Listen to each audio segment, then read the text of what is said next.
तुम्हें मैं और समझा था, अच्छा। तुम्हें दिल में बसाया था, तुम्हारी बात मानी थी, तुम्हें सीने लगाया था। ये मेरी मर्ज़ी कि मैंने तुझसे किया नहीं है।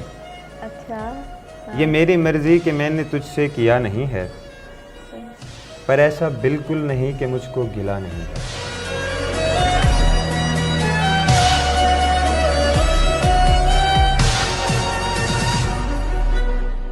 अस्सलामुअलैकुम, आप देख रहे हैं एन न्यूज़ पर प्रोग्राम शायरों से करें बातें फरियाल शेख के साथ।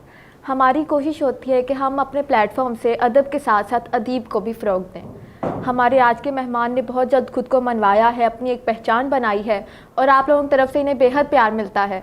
इनका शेर देखिए कि वीराने में गलियों में भले बाग में रोना, बस तुम मेरी तस्वीर के आगे नहीं रोना। जनाब हमज़ा हसन, आदाब, कैसे हैं आप? Welcome in the show. बहुत शुक्रिया आपका फरियाल। मैं बिल्कुल ठीक हूँ, आप सुनाएं। आप मैं भी बिल्कुल ठीक। अच्छा, आपकी एक फ़ैन फॉलोइंग है, इतने लोग आपको देखते हैं, पसंद करते हैं, तो सबको क्यूरियोसिटी होगी कि आपके बारे में जानना चाहेंगे हमज़ा हसन शायर कैसे बने, इस तरफ किस तरह से आया और कैसे बैकग्राउंड से ताल्लुक़ रखते हैं।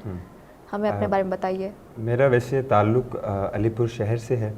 अलीपुर जुतोई डिस्ट्रिक्ट मुजफ्फरगढ़ है। ओके। तकरीबन 100 किलोमीटर से दूर है अलीपुर। वहाँ की पैदाइश है, वहीं पे पैदा हुए और ये सारा मामला है। बाकी जहाँ तक शायरी का मामला है, शायरी 2015-16 में आई थिंक सो जॉन साहब की शायरी जो है ना, मैं बहुत पढ़ने लग गया था। ओके। फेसबुक पे उन दिनों आया करती थी उनकी पोस्टें, मतलब हाँ, तस्वीर उनकी लगी हुई होती थी, एक शेर लगा हुआ होता था। बिल्कुल। और बहुत ट्रेंड होता था उन दिनों में, और नए नए ना जनरेशन के अंदर नए नए जॉन साहब आ रहे थे अभी बिल्कुल जनरेशन में, नौजवानों हाँ। में। तब उनके शेर पढ़ के मुझे, मतलब मैंने और भी नुसरत साहब को सुनते थे, गज़लें सुनते थे, शायरी और भी सुनते थे। बहुत सारे शायरों को मैं सुनता था, मेरी एक शुरू से शौक़ था शायरी सुनने का। अच्छा। लेकिन जब जॉन साहब को मैंने पढ़ा तो वो मुझे इन सब से मुख्तलिफ लगे, मतलब उनका रंग, उनका अंदाज़ लिखने का। और मैंने कहा यार ये तो मुख्तलिफ है कुछ, मतलब फिर मुझे एक ना मेरे अंदर हुआ कि यार मैं भी कुछ लिखूं। और वहाँ से मैंने फिर कुछ 2017 में शायद या 18 में लिखना स्टार्ट किया था। ऐसी मतलब नज़म कोई लिखी थी तो याद भी नहीं है। मतलब उन दिनों तक मुझे पता नहीं था किसी चीज़ का, सिर्फ ऐसे ही शौक़ था और लिख लिया था, लिख लेते थे। लेकिन फिर 2020 में 21 में प्रॉपर आके हमें चीज़ों का पता चला भाई इसमें तो बहुत सारी चीज़ें हैं जिनके बगैर, मतलब एक शेर है उसमें वज़न है, बहर है और बहुत सारी चीज़ें हैं जिनका ख्याल रखना होता है। बिल्कुल। फिर 2020-21 से जो है ना प्रॉपर शायरी चल रही है। आपके कोई उस्ताद आपने मज़हर फ़रीद गबोल साहब अलीपुर से ही हैं। अलीपुर अच्छा। के सीनियर शायर हैं और बहुत खूबसूरत शायर हैं।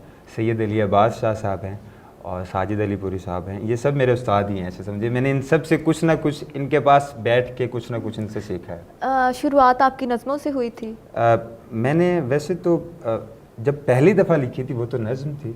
लेकिन बाद में तो शेर थे, गज़लें थी फिर बाद में। लेकिन मेरी नज़में ज़्यादा लोग सुनते हैं, पसंद करते हैं। अच्छा, आपको ज़्यादा जो शोहरत है वो टिकटॉक से मिली, तो टिकटॉक का क्या इम्पैक्ट है शायरी पर? टिकटॉक मैंने तो सिर्फ टिकटॉक को एज आ बस एक इसलिए इस्तेमाल किया था कि मैं अपनी शायरी, मेरे पास प्लेटफॉर्म नहीं है किसी किस्म का कि मैं जहाँ पे जाके स्टेज पे शायरी पढ़ूँ। तो मैंने उसको एज अ प्लेटफॉर्म एक यूज़ किया था टिकटॉक को। मुझे नहीं था आइडिया, मैं नहीं कहता ये बातें कि मुझे यकीन था मैं वायरल हो जाऊँगा या ऐसा कुछ।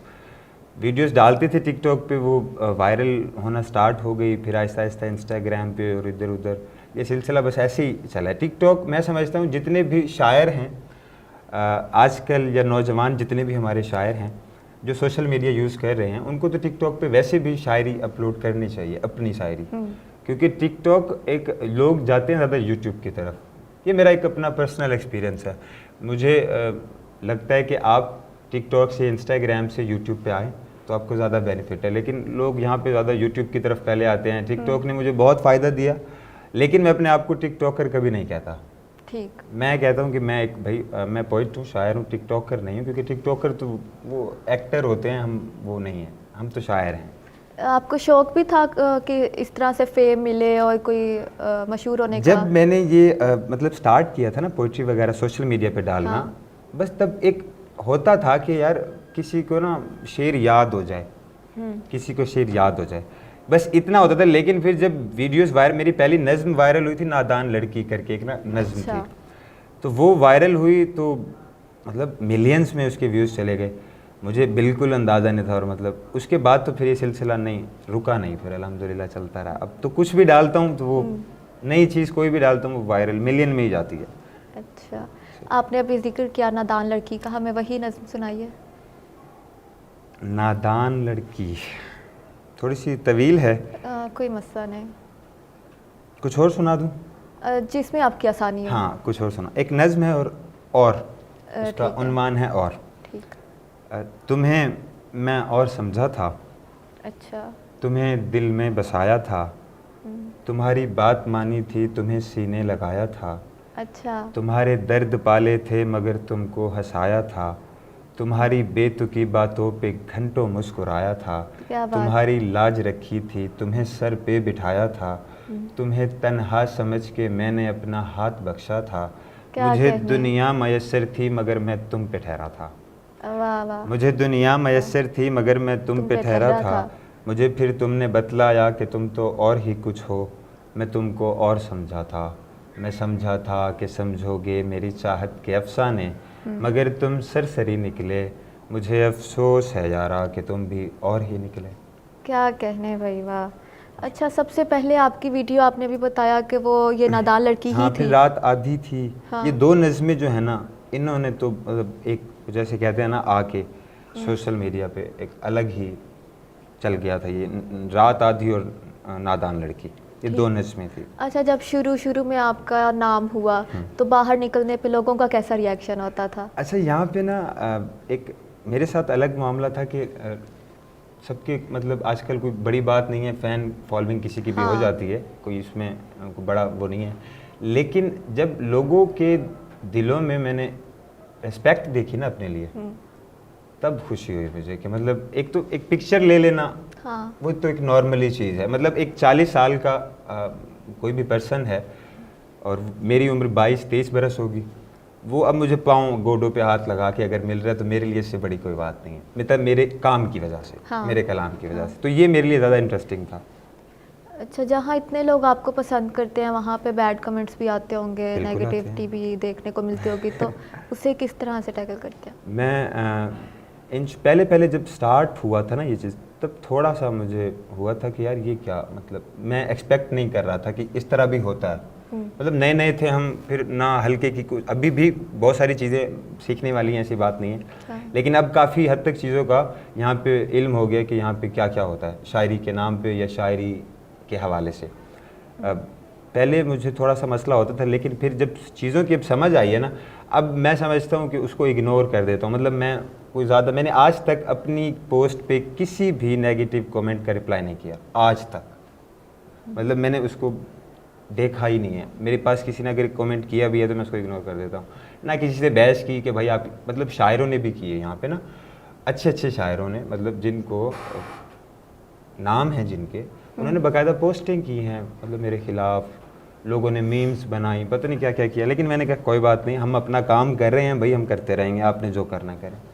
ठीक। मैं तो ऐसे जहन का हूँ। शायरी को किस नज़र से देखते हैं आप? शेर क्या है? शेर मैं समझता हूँ कि हर किसी का अपना एक ज़ाहिर है पॉइंट ऑफ व्यू होता है। मैं समझता हूँ कि आप जीने को शेर कहते हैं। आप जो शेर कह रहे हैं ना खुद, अगर आप उसको खुद नहीं बसर कर रहे, खुद उसको जी नहीं रहे, उसका मज़ा नहीं ले रहे, तब तक वो शेर नहीं है। आप उसको आगे किसी को नहीं सुना सकते।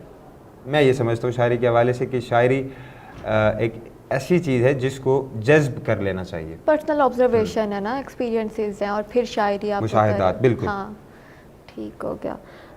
अच्छा, शायरी और मोहब्बत को आपस में इतना जोड़ा क्यों जाता है?